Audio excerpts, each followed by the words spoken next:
महाकाय सूर्यकोटि समप्रभा निर्विघ्नं कुरु मे देव सर्वकार्येषु सर्वदा।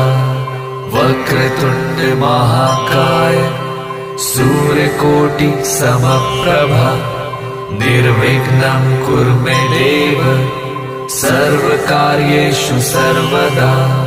वक्रतुण्ड महाकाय सूर्यकोटि समप्रभा निर्विघ्नं कुरु मे देव सर्वकार्येषु सर्वदा।